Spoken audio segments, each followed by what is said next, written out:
Assalamualaikum.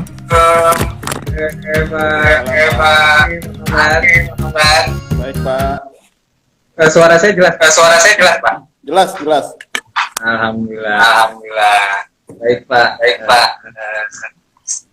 Gimana nih hari ini bicara ngobrol tentang sebetulnya topiknya agak cukup berat, yaitu tentang bagaimana meningkatkan kapasitas SDM. Materi ini kalau diseminarin 2 hari nggak kurang Pak ya. Kalau seminarnya ya. Tapi kita hanya berkesempatan untuk membicarakan hal ini atau berdiskusi tentang hal ini hanya 1 jam saja Pak. Oh Pak bisa ya? Coba ya. Mudah-mudahan. Nih. Nah, mungkin untuk pertama-tama kita bertanya diri itu ya. Sudah biasa mungkin kita sering mengadakan IG live dengan narasumber orang tua siswa, orang-orang profesional, bahkan siswa fikar school itu sendiri ya. Nah, saat ini yang ada di bersama kami adalah Pak AG, yaitu ayah dari siswa fikar school juga. Afzal namanya siswanya kami. Ya, dan Afzal ini termasuk siswa yang boleh uji ya. Jadi Afzal ini termasuk rajin, bolos, tugas selalu ngirim. Dan selalu on time, nggak terlambat. Alhamdulillah.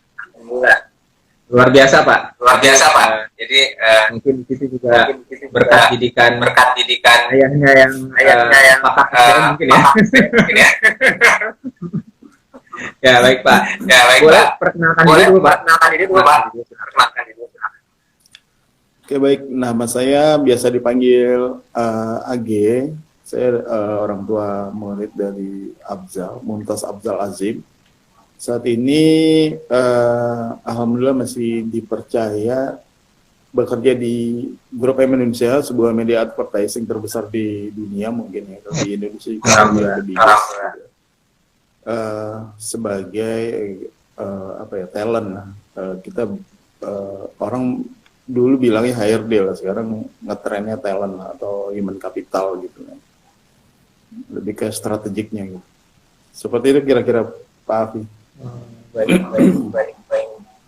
Ya. Jadi dalam dunia talent tadi dibilang talent ya. HRD lagi gitu. Iya, terminologi yang mempengaruhi fungsinya juga sih sebenarnya. Dulu mungkin orang tahunya personalia Pak ya. Personalia.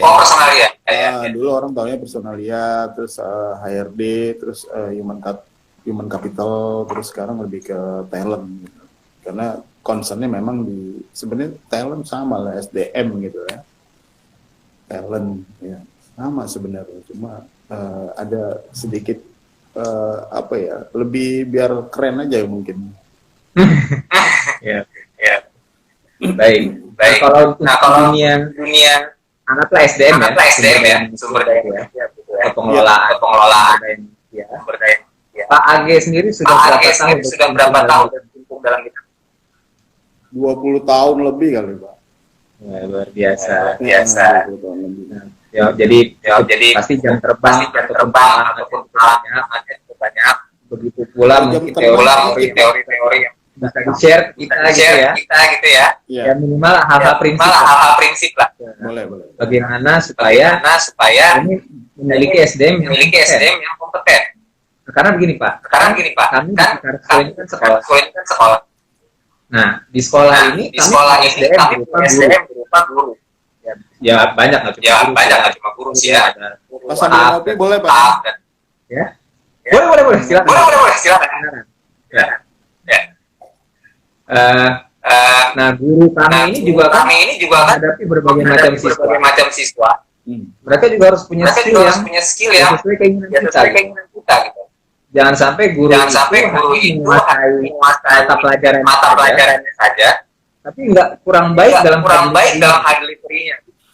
Baik itu mengajar siswa maupun misalnya dia harus melakukan hal-hal di mata siswa tuh, wah ini bagus nih, wah ini sangat menyenangkan buat kami gitu. Jadi membangkitkan jadi guru kami itu harus juga menurut kenyataannya motivator gitu. Nah, mungkin di perusahaan lain beda lagi yang dibutuhkan ya kompetensinya. Lagi perusahaan yang dari retail industri kita yang memang nah mungkin bisa sharing hal ini Pak. Iya, sebelum bicara soal pengembangan kompetensis, yang harus kita miliki adalah kompetensinya itu sendiri sebenarnya. Nah, caranya gimana? Misalkan kalau kita meng-create company atau apa, paling nggak kita punya visi, misi, sama values gitu kan.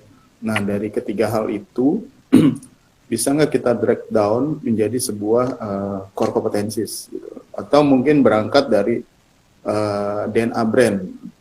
Misalkan contoh, boleh sebut nama Pak ya? Boleh silakan bebas. Misalkan Mayora brandnya kan Mayora itu tagline-nya satu lagi dari Mayora gitu. Nah, itu aja udah clear di situ bahwa pendekatan company Mayora adalah di research and development, karena dia harus selalu bicaranya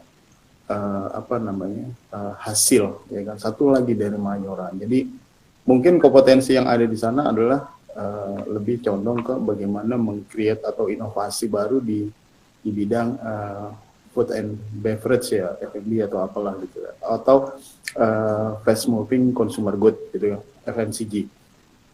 Nah, kalau di sekolah, nah seperti saya bilang tadi bahwa kompetensi itu bisa, kalau saya melihatnya, ini versi saya gitu ya, bisa kita break down dari vision, mission, value, itu di-create dari situ, atau dari pendekatan brand, karena brand juga mengandung value dari company gitu kan. Nah, itu dulu dibuat, kompetensinya dulu dibuat, lalu dibuat mekanisme kita bilangnya library atau kamus kompetensi, ya kan. Kamus kompetensinya dulu dibuat tuh, ya kan, ada definisinya, ada indikatornya, ada key behaviornya, ada levelingnya gitu. Nah, kalau itu udah jadi, baru kita training, kita bilang assessment. Bagaimana kompetensi itu bermanfaat adalah ketika digunakan untuk mengakses orang-orang di dalamnya. Nah, sebelum mengakses orang-orang di dalamnya, ini para asesor ini harus di training dulu, ya kan? Bagaimana mengakses orang, bagaimana menguji lah, kita bilangnya menguji kompetensi dari kalau di Fikar guru-guru gitu kan. Nah, ini dibikin dulu, dibuat dulu kompetensi kamusnya. Nanti kamusnya dibuat, lalu di-assess, diuji, nanti keluar, kita cocokkan dengan metrik kompetensinya. Misalkan antara hasil dengan metrik, atau kita bilang metrik itu metrik kompetensi itu bahasa mudahnya target kompetensi yang harus dimiliki oleh setiap guru, ya kan. Itu dibandingkan dengan hasil assessment gitu, apakah match atau mungkin ada gap atau over, ya kan. Kalau ada gap berarti kita lihat gapnya ada di mana gitu. Nah, sebelum lebih jauh, kompetensi itu sebenarnya dibagi menjadi dua, antara hard dan soft gitu kan. Kalau bicara soal turunan dari values, itu biasanya soft competencies, itu lebih ke core competencies. Nah, kalau hard itu biasanya orang menyebutnya juga technical competencies, jadi lebih ke teknis. Nah, tadi Pak Afi bilang bahwa selain harus menguasai mata pelajaran, juga harus menguasai kompetensi di luar itu, ya kan?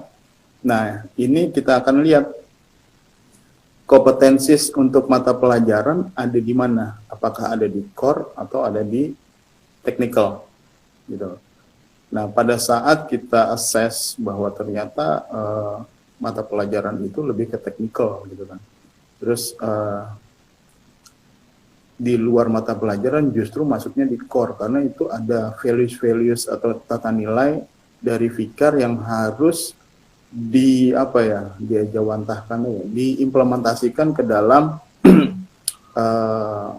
pola-pola pembelajaran dari fikar gitu kan. Atau mungkin itu justru menjadi core-nya gitu loh Pak, yang di luar mata pelajaran itu bisa jadi gitu kan, karena kita melihatnya dari sisi kompetensis. Bisa jadi penguasaan mata pelajaran adalah lebih ke technical kompetensis. Nah, kita akan lihat dulu. Begitu semua yang sudah dipetakan, sudah di-assess, keluar hasil antara, kita bandingkan antara metrik dengan hasil dari assessment. Baru dari situ kita akan lihat gap terbesarnya ada di mana, gitu kan, dari setiap individu. Dari setiap individu itu bisa kita buatkan yang namanya istilahnya individual development plan ya, IDP. Gitu kan. Dari IDP itu masing-masing orang udah punya program pengembangan yang terstruktur gitu. Bisa mentoring, bisa coaching, bisa training gitu. Kurang lebih seperti gambaran umumnya seperti itu Pak. Coaching, training itu nanti untuk menjembatani ya. Yes, betul. Treatmentnya itu. Jadi kita bilang individual development plan. Jadi itu bagian dari treatment setelah adanya pemetaan kompetensis. Gitu, Pak. Setelah ada pemetaan, jadi kompetensi dulu.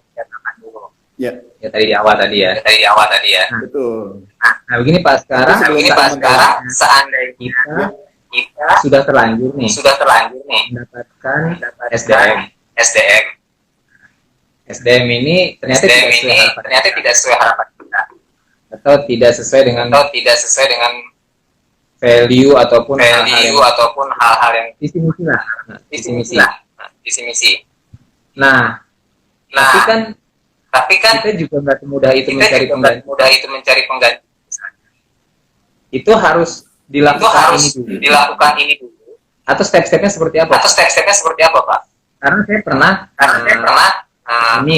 mengeluarkan orang yang memang ternyata tidak mungkin kita salah gitu. Karena kita belum tahu sebelumnya dia seperti itu. Terkena masalah setelah belakangan dia ini. Nah, itu anggaplah semacam pelanggaran etik. Nah itu hal-hal seperti itu kan baru ketahuannya belakangan. Pak. Ya. Gimana tuh ininya? Strategi? Nah, ketika vision, mission, value sudah ada, terus turunannya adalah kompetensis. Nah, kompetensis ini bisa dijadikan landasan atau basic atau baseline untuk kita merekrut seseorang, gitu. Jadi asesmen kompetensi tidak hanya melulu bicara soal mapping at the end nantinya gitu kan, tapi bisa juga digunakan untuk merekrut orang gitu. Jadi ada kompetensi yang itu harus match antara kompetensi corporate atau kompetensi organisasi dengan orang yang akan kita rekrut gitu. Sejauh mana gitu. Misalkan kalau kita bicara talent acquisition atau dulu bilangnya rekrutmen ya, nyari orang rekrutmen. Kita punya standar minimal, misalnya orang itu harus minimal 70% match dengan kompetensi kita gitu. Baik itu dari sisi soft kompetensinya atau core kompetensis atau dari sisi hard atau technical. Itu jadi memang bisa dibuat untuk berbagai keperluan selain mapping kompetensis gitu. Nah karena mungkin kampus kompetensinya belum ada, sehingga kita bingung baseline-nya apa nih, atau frame-nya apa nih antara orang ini diterima atau enggak gitu. Apa kita main feeling aja, kan nggak mungkin juga gitu. Yeah. Kalau di dunia SDM sebenarnya banyak trik, banyak jalan menuju Roma lah. Jadi kalau harus menunggu kompetensi dulu, ya kan itu mungkin setahun baru jadi atau 6 bulan paling cepat gitu kan.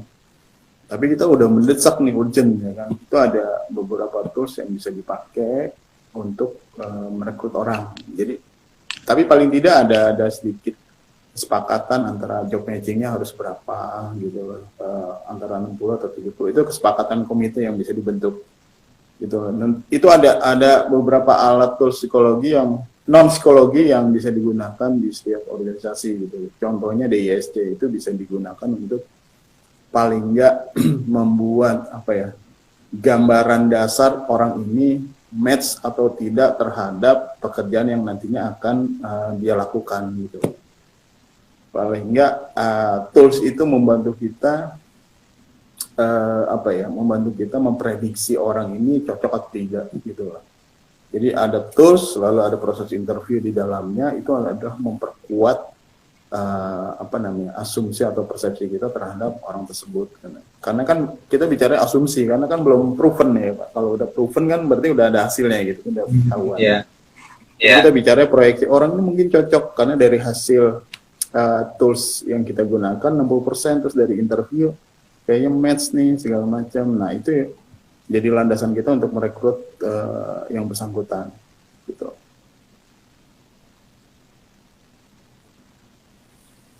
Gitu, kira-kira, Pak. Baik. Jadi kita harus punya toolsnya ya. Terus yang standar. Toolsnya yang standar itu mudah kok Pak.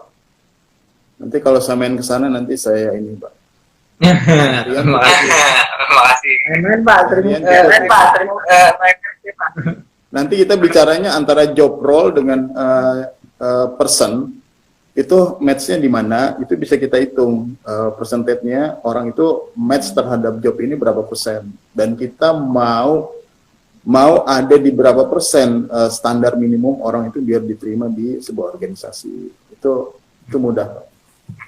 Di luar bagaimana interviewnya gitu. Nah, saya boleh nggak minta Pak Age bercerita tentang pengalaman. Kayaknya lebih seru kalau misalnya bicara kan agak berat nih. Saya ini catatan langsung satu pengalaman baru ngobrol segitu. Nah jadi kayaknya lebih Pak Adi sharing bagaimana yang ketika Pak Adi menemukan selama 20 tahun ini Pak. Pernah kenapa, tapi kayaknya lagi asik ya bicaranya bukan biasa-biasa aja, tapi yang luar biasa gitu. Nah, ada orang yang bagaimana kita cerita itu, tapi kaget udah. Cerita apa nih Pak? Yang seperti apa kira-kira? Yang pengalaman Pak Agi sebagai personalia. Ada gini Pak. Ini menemukan di lapangan Pak. Iya. Gini Pak, ada orang nih ya. Sudah di training. Tadinya ya, mungkin ilmu pengetahuan maupun ya wawasan gitu ya. Itu belum berapa gitu. Setelah di training dan udah pinter gitu. Terus dia keluar gitu. Bikin jadi kompetitor. Seperti itu misalnya. Nah, itu bagaimana Pak? Kan udah perusahaan keluar uang buat training orang tersebut. Orang nggak saya sebut ya. Tapi orang itu gitu. Nah, lalu dia tiba di tengah jalan atau di kontraknya habis atau bagaimana dia keluar, dia bikin jadi kompetitor. Bisnis yang serupa. Dan ya karena dia udah tahu gitu.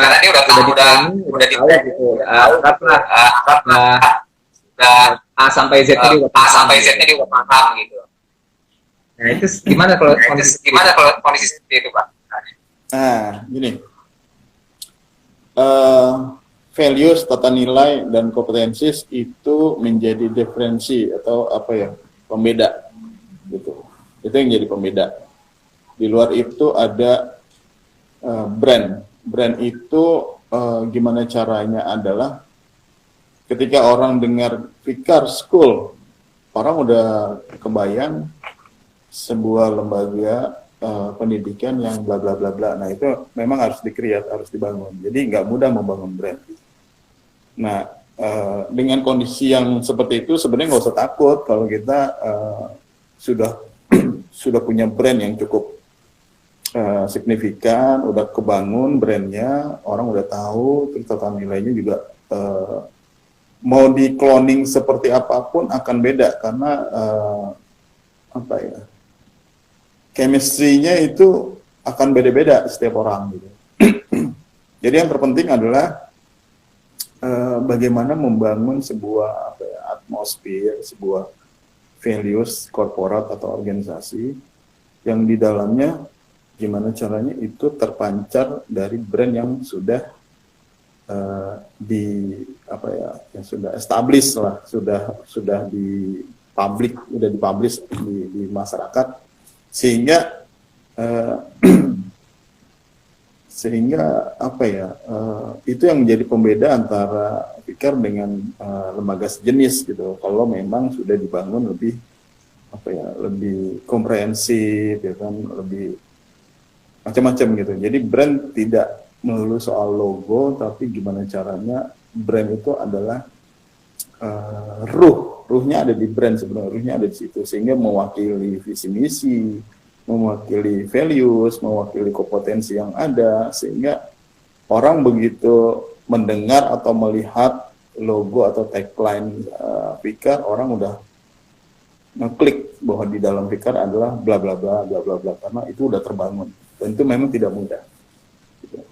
Nah, kalau bicara ini lebih ke teknikal. Orang di training biasanya, nah ini sekali lagi internal policy-nya seperti apa? Apakah di setiap training itu diadakan apa ya, kesepakatan? Biasanya kalau di government yang saya tahu 2N+1, misalkan disekolahkan di luar negeri 1 tahun gitu loh. Nah 2 kali 1 plus 1 ya, 2N+1 gitu kan. Jadi dia harus begitu nyampe di Indonesia harus minimal 3 tahun stay baru dia bisa pindah gitu. Atau ada NDA, non-disclosure agreement. Mereka secara hukum dalam 2 atau 3 tahun ke depan tidak boleh bekerja di perusahaan yang mirip bisnisnya gitu. Itu ada gitu. Jadi harus ada. Oh, ada ya, ada klausulnya. Oh, ada klausulnya ya. Ada klausulnya. Kita bisa mention di situ.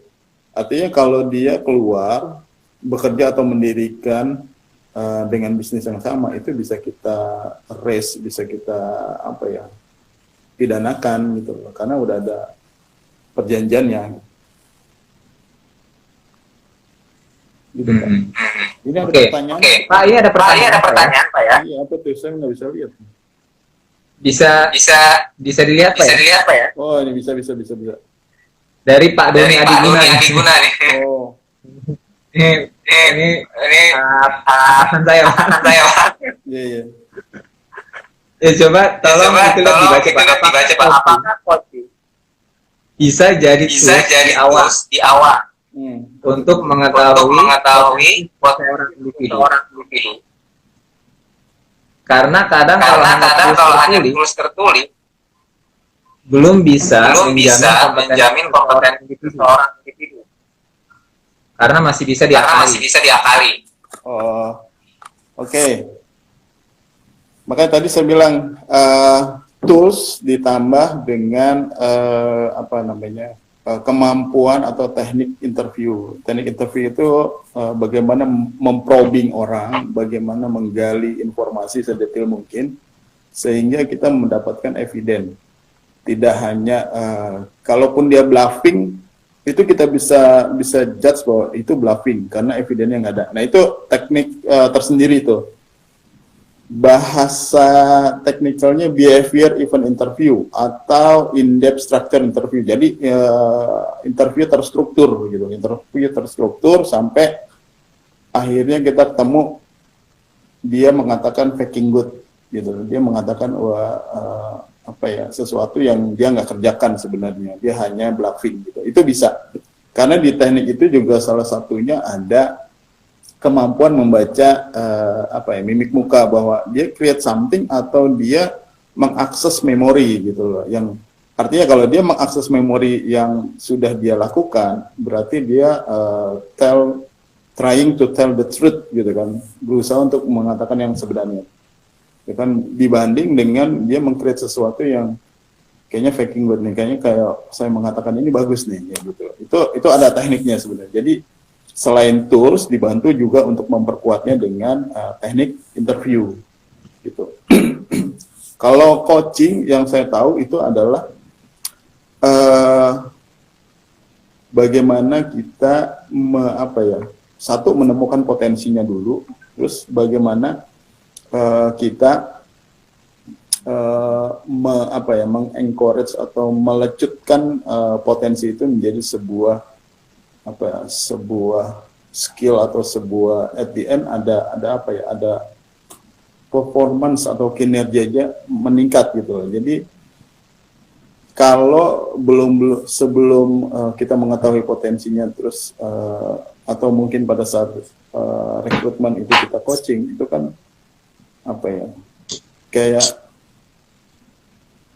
gimana ya, agak susah ya kalau interview pendekatan coaching itu agak susah gitu. Seperti itu. Jadi no worries ketika seorang kandidat itu trying faking good, berusaha untuk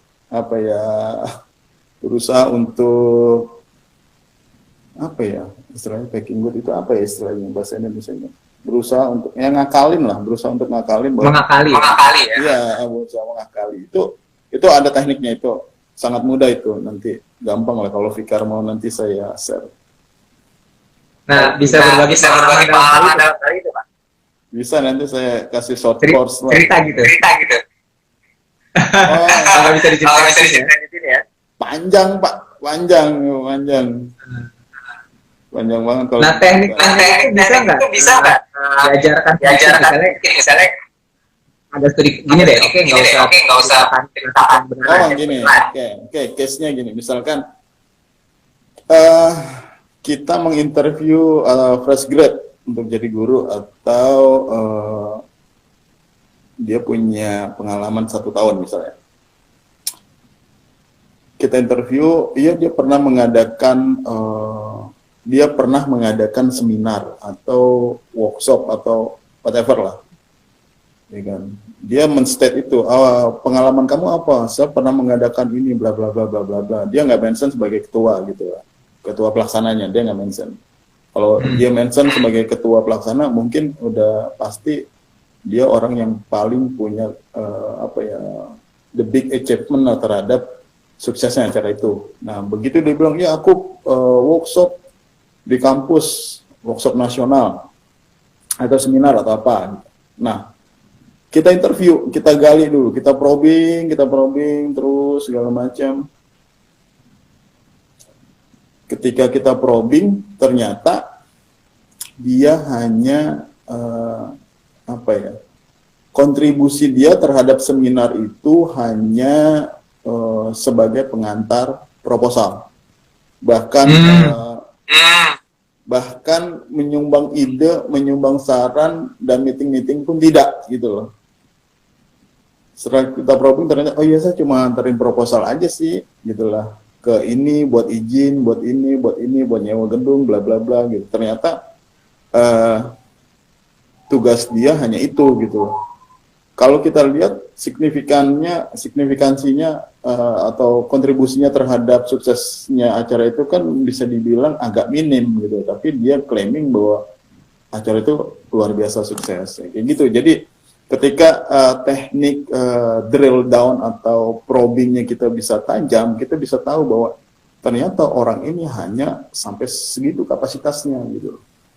Itu contoh kasusnya kayak gitu misalnya. Baik Pak, ini menarik nih Pak. Jadi, itu memang saya rasa itu bakalan banyak kejadian gitu. Jadi, oh saya punya pengalaman saya acara ini itu ternyata dia di sana cuma sebagai seksi konsumsi atau dia seksi transportasi misalnya kan. Nggak ada hubungannya sama kesuksesan acara itu secara keseluruhan. Dia bukan yang mau konten. Nah, nyatanya cuma jemput ini pembicaranya gitu atau apa ya? Atau ngantar surat pembicara undangan ini. Oh iya Pak, ini tadi ada sedikit Iya, ini di pertanyaan berikutnya Bapak ini. Tadi maksud saya ini dilakukan bukan untuk pekerjaan. Pak Adi. Karena kadang kalau tidak menjawab. Iya. Tadi kita lagi bicara bicara kapasitas SDM. Tapi bakal apa ini? Memang berkaitan juga. Karena kan ini nyambung sih ya. Kami ini kan ada SDM dalam arti pengajar dan juga siswa gitu ya. Tapi siswa ini adalah subjek yang kita tingkatkan kapasitasnya, gitu ya. Bisa dikatakan gitu ya. Oke. Nah, kalau dari pertanyaan Pak Doni ini, kalau saya lihat trennya sekarang setiap organisasi atau korporat itu memang cenderung ke arah strength based gitu ya. Jadi pengelolaan SDM-nya berbasis potensi, bukan kompetensi. Kalau kompetensi kan itu beda lagi sih, beda cerita lagi. Jadi ada kalau korporat itu kompetensi based human resource management. Jadi kompetensi sebagai baseline-nya. Atau pilihannya adalah strength based. Ya, kalau bicara strength based, kita akan cari strength point orang itu di mana. Disitulah orang itu ditempatkan gitu. Nah, kalau untuk ini, murid-murid ini, ketika tools itu tidak atau mungkin akurasinya di bawah 60% gitu, memang harus dilakukan satu treatment lagi atau minimal beberapa treatment untuk memastikan bahwa anak tersebut memang strength-nya di sektor itu gitu loh. Nah, teknik coaching bisa membantu murid menemukan potensi terbesarnya. Gitu. Memang coaching itu sangat membantu ketika diperlukan pemetaan yang lebih komprehensif gitu. Ini benar Pak Doni benar. Jadi selain menggunakan tools, coaching juga diperlukan. Nah, disinilah seni bertanya yang harus dimiliki seorang coach, harus mumpuni dan memang jam terbang gitu untuk menemukan potensi-potensi yang ada di dalam setiap murid gitu, sehingga kedepannya akan lebih mudah ketika potensinya atau bakatnya ditemukan. Kita akan lebih fokus ke bakatnya, bukan di gap-nya gitu. Kalau gap-nya di utak-utik ternyata memang dia sudah tidak berdaya di situ, akan agak sulit atau effortnya akan lebih keras dibanding ketika kita memoles potensi yang sudah ada gitu. Ketika anak itu punya potensi atau punya bakat di bidang matematik atau akan lebih mudah gitu dibanding dia nggak suka matematik tapi kita paksa anak itu untuk bisa matematik. Nah itu seperti itu, lebih ke treatment selanjutnya ketika menemukan potensinya. Jadi dalam hal ini dia nggak perlu dipaksakan untuk bisa matematik. Tapi pelajaran matematik ini kan misalnya anggap peraturan atau regulasi pemerintah gitu. Kan matematik ini adalah hal yang wajib misalnya. Ya. misalnya gitu ya. Dan ya kalau bisa jangan merah. Itu gimana strateginya? Satu, Pak. Yang kedua nih, kalau boleh Pak Age berbagi atau cerita ke kita bagaimana cara Pak Age ini memotivasi atau coaching Abdal sehingga beli anak Pak Age ini selalu siswa yang bersemangat, selalu hadir, nggak pernah bolos, bahkan kalau online gitu bisa di-share ke kita. Untuk buat orang tua yang lain juga mungkin bisa belajar dari Pak Age. Iya, karena anak saya berkemampuan khusus, Pak ya. Dari awal sudah dibilang bahwa Mas harus, saya manggilnya Mas Afzal.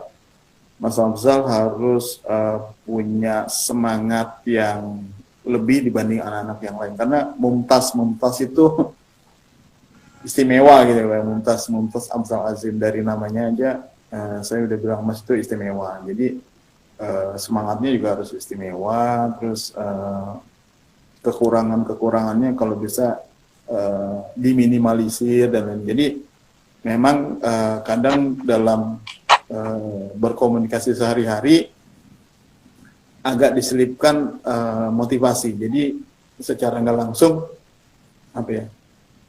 Kalau pakai pendekatan NLP gitu Pak ya, apa ya istilahnya? Kapan mereka pada saat istilahnya apa kalau dalam hipnosis itu trans, kapan kondisi trans itu yang bisa kita masuk ke dalamnya sugesti atau treatment apa sehingga dia secara nggak langsung apa ya ketika bottomnya ditekan itu akan automatically bekerja gitu. Jadi kayak misalkan setiap pagi Mas siapkan meja dan peralatan. Nah itu bottom yang saya masukkan atau saya buat anchor di mindset dia bahwa ketika saya create itu atau ketika saya ngomong itu. Apa anchor, Pak? Maaf, saya tadi anchor. Ya, anchor.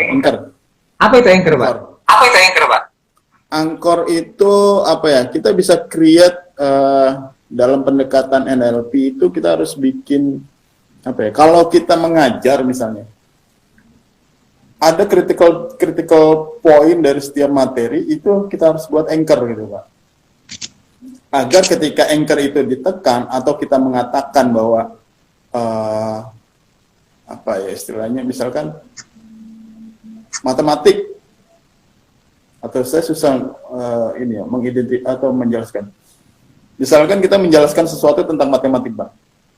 Terus perkalian adalah salah satu yang paling urgent untuk di-share ke murid, misalnya. Perkalian misalnya.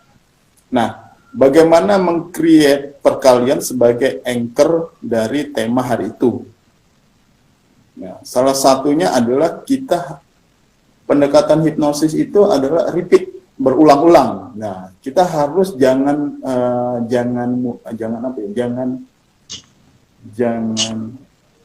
terlalu pelit untuk mengatakan sesuatu yang akan kita buat sebagai anchor gitu. Misalkan perkalian, perkalian terus sehingga sudah tertanam di dalam unconscious mind mereka bahwa ketika Pak Afi bilang perkalian, mereka langsung tune in, mereka langsung paham gitu. Karena begitu Pak Afi create perkalian sebagai anchor, ya kan, mereka akan otomatis recall memori bahwa 2 hari yang lalu Pak Afi bicara tentang perkalian bla bla bla. Jadi nah gitu. Jadi setiap ngajar itu jangan flat, harus meng-create anchor di mana itu menjadi critical point dari setiap tema pelajaran gitu, Pak. Anchor ini harus kepada berarti nggak cuma untuk matematik dong. Iya, nggak, apapun bisa. Gini, ini menarik nih Pak. Masalahnya nggak semua orang tua Itu ngerti nih. Apa itu? Apa itu? Apa tadi ngomong hipnosis juga ya? Iya, Pak. Kan banyak juga di luar sana yang mengira harus menghipnotis saya gitu. Kayak belajar maksudnya gini nih apa namanya mungkin gini bukan kalau itu kayaknya kayak begini Pak ucapan kalimat yang harus orang tua kepada anaknya misalnya supaya mereka termotivasi gitu ya ada sekolah ngerjain tugas mengembangkan bakat mereka. Nah itu bisa lebih di general nggak Pak? Maksudnya yang dipahami oleh umum. Karena ini ilmunya udah NLP. Takutnya yang nggak gitu. Bisa nggak dibikin lebih sederhana, bahasa sederhana lebih awam gitu. Bahasa sederhananya. Ya sebenarnya apa ya? Menyederhanakan bahasa ini yang agak sulit karena bicara terminologi kan, bicaranya soal istilah gitu kan, yang mungkin ketika orang lain belum familiar dengan kata-kata tersebut kayaknya serem gitu ya, kayak saya bilang hipnosis serem gitu. Tapi sebenarnya ini udah kita udah kita jalani dari zaman nenek moyang kita dulu gitu. Cuma baru diteliti aja beberapa abad ke-20 gitu kan, bicara neuroscience gitu kan, bicara tentang kemampuan mengutilize otak gitu ya, neuroscience gitu. Ini kan zaman dulu kita bicaranya jimat gitu ya Pak ya, jimat, ini pakai ini gini nih jimat gitu kan. Tapi kan itu soal belief system gitu, itu kan tinggal ketika belief system yang udah terbangun, orang itu percaya gitu loh bahwa dengan pakai ini dia nahan lapar gitu atau apa gitu. Karena ini soal belief system gitu kan. Soal apa ya, belief system itu bahasa Indonesianya yang ini apa ya? Susah. Belief system ya kepercayaan atau apa ya, nilai-nilai yang dia percaya kebenarannya gitu loh Pak. Di luar agama gitu ya, di luar agama. Nah, ketika belief sugesti bukan Pak. Kenapa? Oh, sugesti lain lagi. Nah, sugesti adalah membangun belief system. Gitu. Sugesti itu suatu metode untuk membangun belief system atau suatu teknik atau suatu apalah untuk membangun belief system. Itu sugesti. Gitu. Ini menarik ini, tapi panjang lebar. Ya, karena orang kita sih dengan waktu yang sesingkat ini, kita bisa sharing aja hal-hal yang bersifat misalnya atau bersifat di kasus gitu, kan namanya Afzal,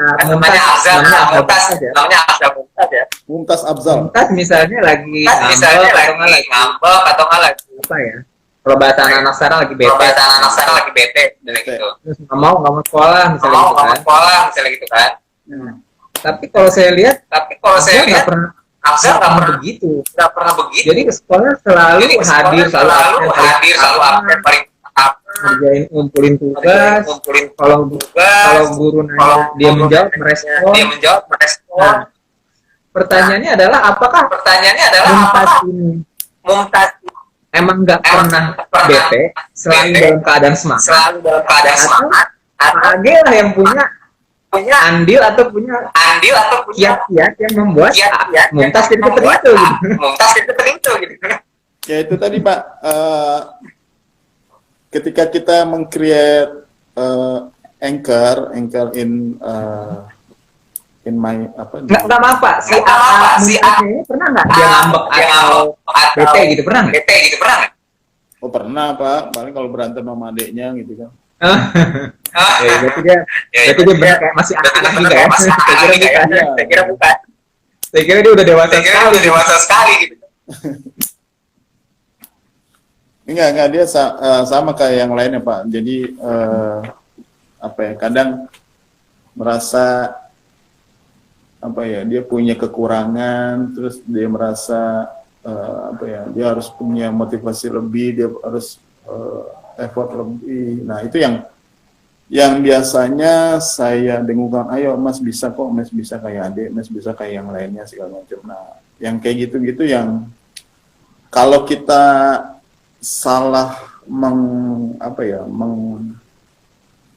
mengencourage atau mentreat, itu akan jadi demotivasi buat dia. Tapi bagaimana hal ini bisa membuat dia punya motivasi yang luar biasa untuk mengejar ketinggalannya gitu. Jadi itu tadi Pak, anchor-nya itu berupa ucapan yang berulang-ulang, kita tanamin terus, ya kan? Anchor itu sehingga itu tadi akan menciptakan suatu belief system. Jadi begitu anchor itu kita pencet, ya kan? Itu kayak semacam tombol otomatis, dia akan merecall memorinya sehingga apa yang kita sugestikan ke dalam unconscious mind, alam bawah sadarnya itu bekerja secara otomatis. Nah kalau untuk Mumtaz, apa anchor yang biasa ulang-ulang ke Mumtaz? Apa contoh kalimatnya? Contoh anchornya? Itu tadi, Mas bisa kayak yang lainnya, Mas Abzal bisa kayak yang lainnya gitu. Makanya itu yang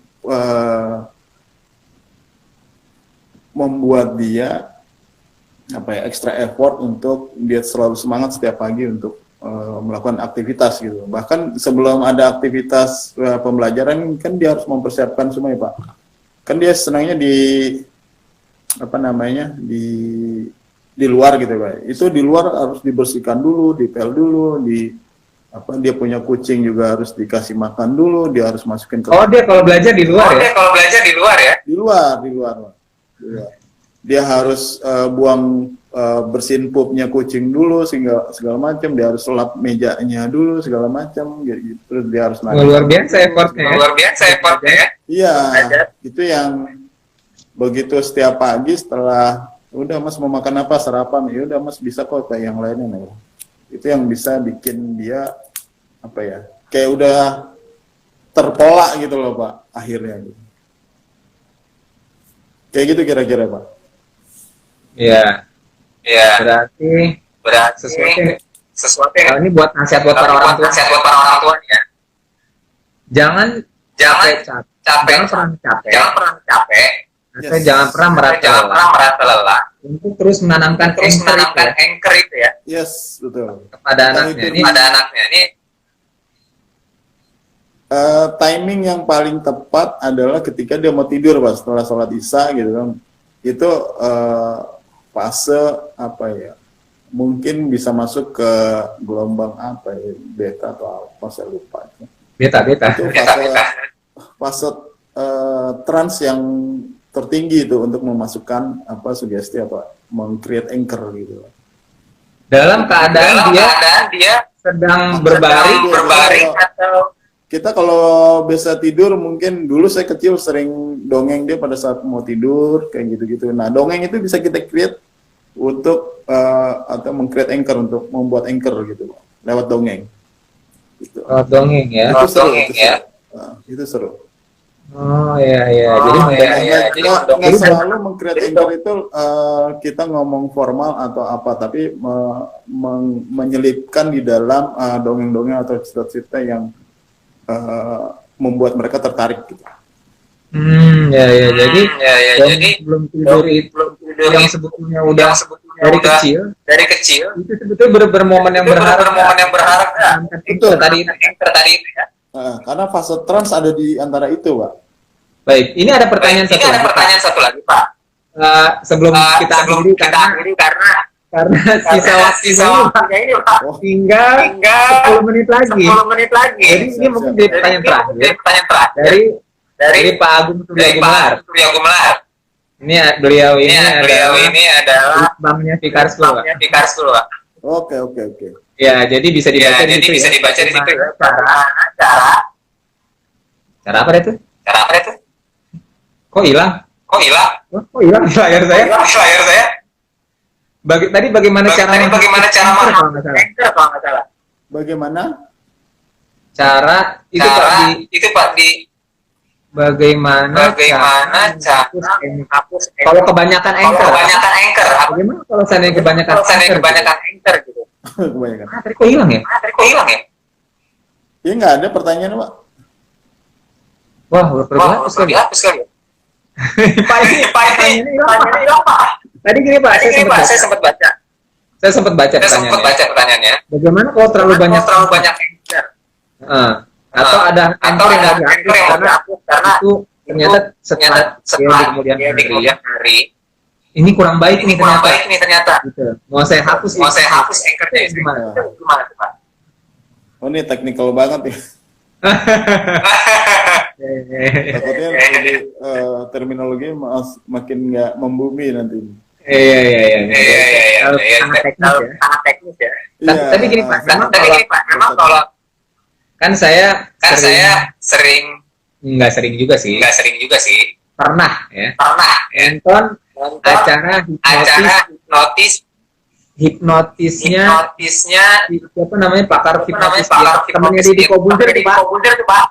Siapa namanya? Romi Rafael. Ya. Nah, dia selalu ngomong begini. Dengarkan sugesti saya. Nah, itu dia ulang-ulang gitu ya. Itu ada kaitannya dengan itu cuma saya pikir itu cuma bahasanya dia doang. Tapi ada kaitannya dengan ini Pak. Gimana Pak? Jadi Romi Rafael ini yang dia kan acara hipnotis. Saya lupa judul persisnya. Ada hipnotisnya. Ya. Nah, itu dia sering bilang dengarkan sugesti saya. Gitu ya. Nah, ini apakah ada hubungannya dengan anchor tadi? Ya. Jadi kalau itu lebih ke entertainment ya, lebih ke hiburan. Itu maksud saya.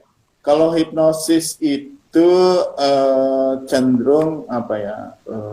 Kalau buat hiburan ya mungkin anchornya yang nggak permanen gitu, Pak ya. Anchornya nggak permanen. Jadi dengan sangat mudah kita hapus gitu, ya kan? Nah, kalau untuk treatment ke anak atau apa, mungkin agak semi permanen gitu, karena penting buat kebaikan mereka. Menurut versi kita, penting buat kebaikan menurut versi kita, ya kan, kebaikan. Entah, tapi kalau mereka nanti udah besar, mereka udah terinfluence dengan values-values yang lain dari luar, mungkin yang menurut kita baik, belum tentu baik buat mereka gitu. Nanti ke depannya. Tapi yang jelas ketika Romi Rafael melakukan hipnosis terhadap orang gitu ya, orang itu sudah percaya bahwa Romi Rafael bisa hipnosis. Yang pertama adalah building trust-nya dulu, ya kan, orang udah kebangun gitu kan. Di situ aja sudah ada fase trance gitu, udah ada fase trance yang begitu Romi Rafael mengatakan udah langsung gitu, karena udah trance duluan, udah. Trans itu dibangun dengan trust gitu. Kalau orang udah trust, maka fase transnya lebih tinggi gitu.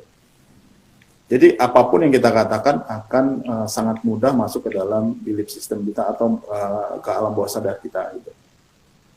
Sehingga apa yang Romi Rafael lakukan akan sangat mudah masuk ke dalam alam bawah sadar. Tapi tetap yang namanya hipnosis itu ada repetition, ada pengulangan. Itu contoh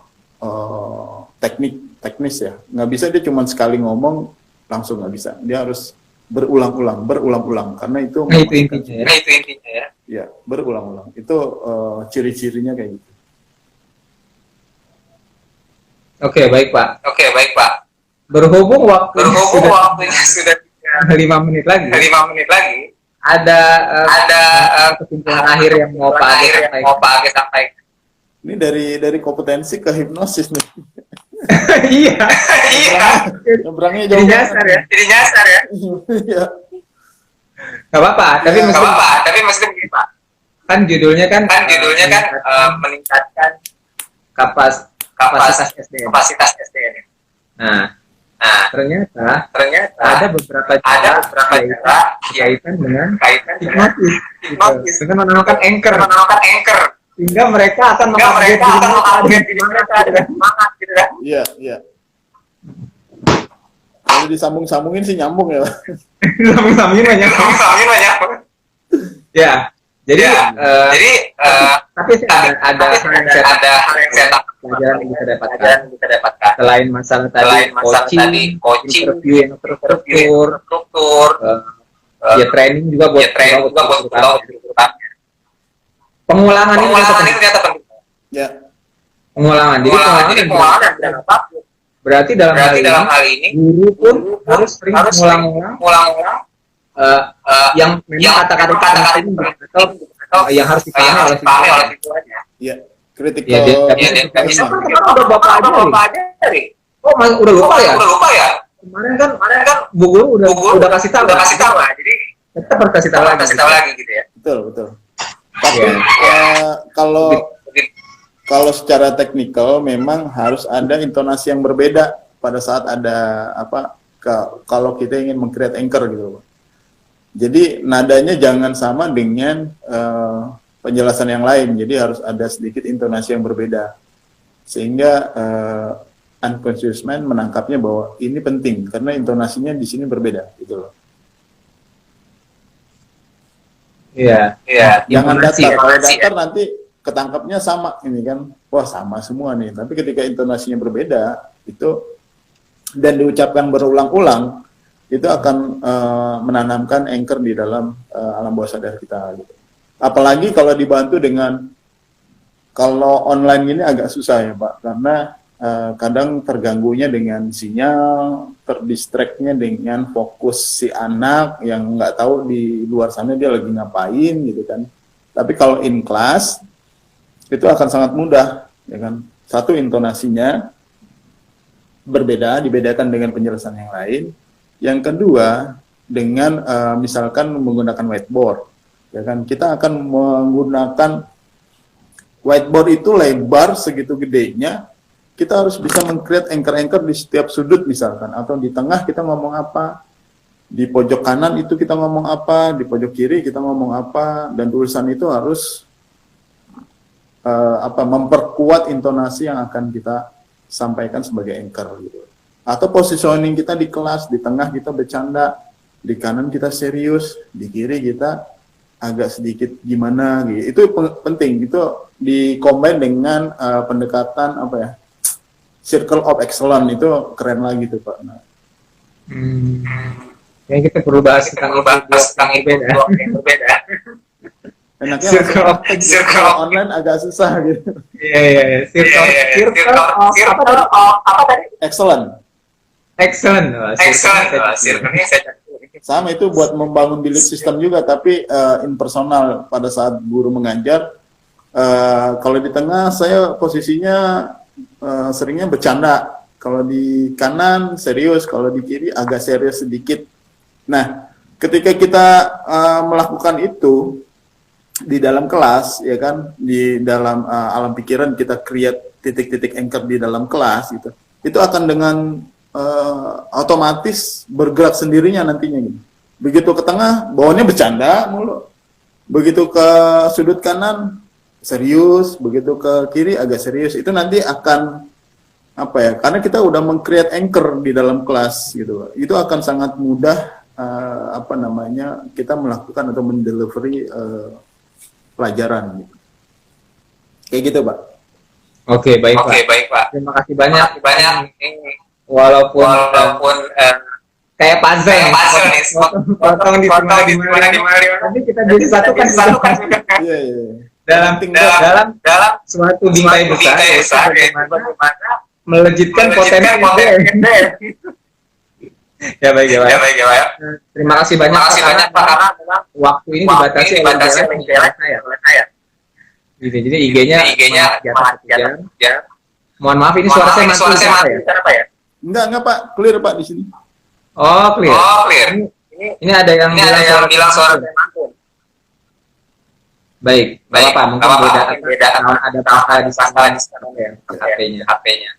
Baik Pak, terima kasih untuk audiens yang sudah hadir ya, tamu kami ya, terima kasih juga.